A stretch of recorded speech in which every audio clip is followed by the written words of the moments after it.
Hey everybody, it's Jason Blaha here, and today I want to chat with you guys and gals a little bit about the idea that mechanical tension is the driver of muscle growth.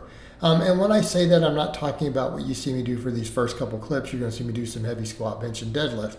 And again, we do have to understand that weight on the bar is one component of tension on the muscle, sure, absolutely.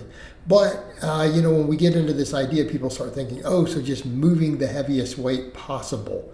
Well, no, that's not exactly true, okay? Because sometimes moving the heaviest weight possible, we do things to cut range of motion. We have other things going on. And we also need to be clear that you may not get as many repeated reps of mechanical tension. So let me explain what we mean by tension. When muscle fibers are subjected to load, they get tension placed upon them when they work, okay? And in other words, unless a muscle fiber gets tension placed on it through the load, the weight, they do not get an adaptation. They do not grow, okay? They do not grow. So we need to be clear on that. Now, is a good way to increase tension to add weight? Of course, for the same number of reps.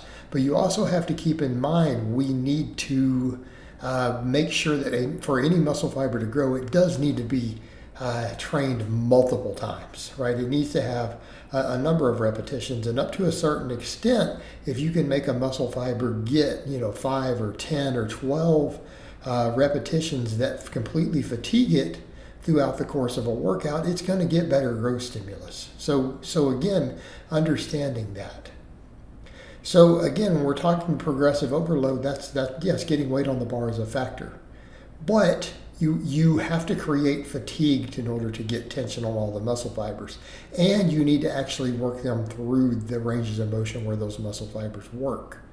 So this is where it gets a little nuanced. So people have this idea that they're like, okay, so if I just do a curl of any type, that it's going to get every potential muscle fiber in the bicep. And well, that's not always the case. Okay, it's not always the case. So what you have to keep in mind is that muscle fibers work off of a rate coding system.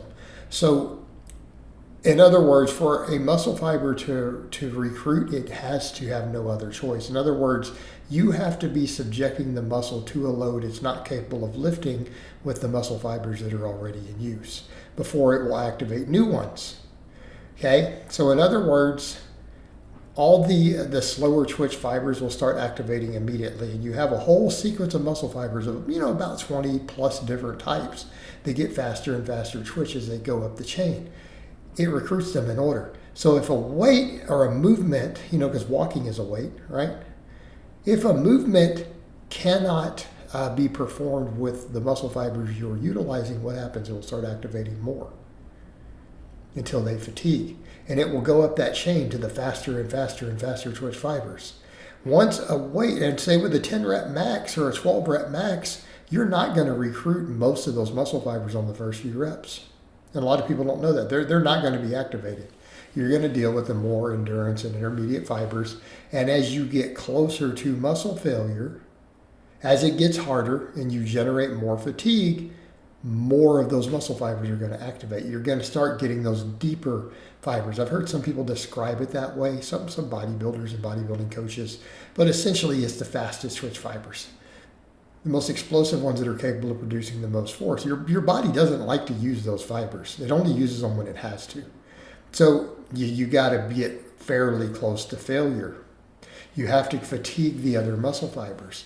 Now, by fatiguing those other muscle fibers, you are getting them a growth stimulus, but we also have to keep in mind those muscle fibers have less total growth potential. Okay, so this is why it gets tricky when it comes to muscle growth. Okay, this is why it gets tricky. The more advanced you get, the slower twitch fibers are even capable of growing. All the way up till when you become a fairly advanced lifter, like 90+% of your muscle growth only comes from your faster twitch fibers. The others will stop growing unless they're subjected to, say, anabolic drugs, right? In which case, that's why volume, really high training volumes work so well sometimes when combined with, anabolic drugs for that reason. Because those more endurance-based fibers can get some new growth stimulus again. okay, due to the hormonal environment. But setting that aside, that's where you have to go. And the thing is, if a fiber doesn't get tension applied to it, it's not going to grow. So we have to have some progressive overload there, because if we don't, once your body gets used to a certain load, the muscles do, it's no longer with that same number of weight and reps. It's not going to reach those upper threshold muscle fibers anymore. You're going to have to add something to get there. And by that same token, we have to have a certain amount of fatigue reached in order to get to those fibers. And I've seen people suggest it's anywhere between 5, 6, 7 reps from failure to where they even start to get hit.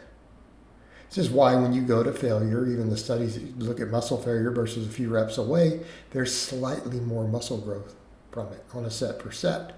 But once you start getting into multiple sets, that starts to dissipate too, right? As long as the sets are hard enough to get to those fibers, because they'll eventually get enough reps with enough hard sets. Okay, but the other thing to think about when we're talking about getting that tension on the muscle, you have to get the tension on the muscle. So if you're just swinging and cheating just to move more weight, okay, it may still get those fibers, it might, but it may not, depending on how much you're cheating. If it's unloading the muscle too much, maybe not. Okay, so understand that. Still going to be a bit of subjectivity there. The same thing on ranges of motion, movements, things like that. There are going to be muscle fibers that are only recruited at certain parts of the movement. See where we're going? So if we start shortchanging movements completely, and this is why sometimes we need 2 or 3, 4 different exercises to fully work a muscle to get all the muscle fibers. Like one exercise might get 80%, 90% of the fibers, but it's going to be nowhere near 100. You literally might need 3 or 4 different ones to reach all those fibers, and then maybe multiple sets of each one. So this is why bodybuilders have had the success over the years by doing that when they're chasing absolute maximum development, right? So the whole idea is, yeah, you have to generate fatigue. Yes, you need progressive overload to get tension on muscle fibers, but you also have to have enough fatigue to get tension on all the muscle fibers that you want to get. And guess what? You may need multiple exercises so that you can get the tension on all the muscle fibers. Because at the end of the day, if a muscle fiber isn't subjected to enough tension repeatedly to fatigue it, it will not grow. Period.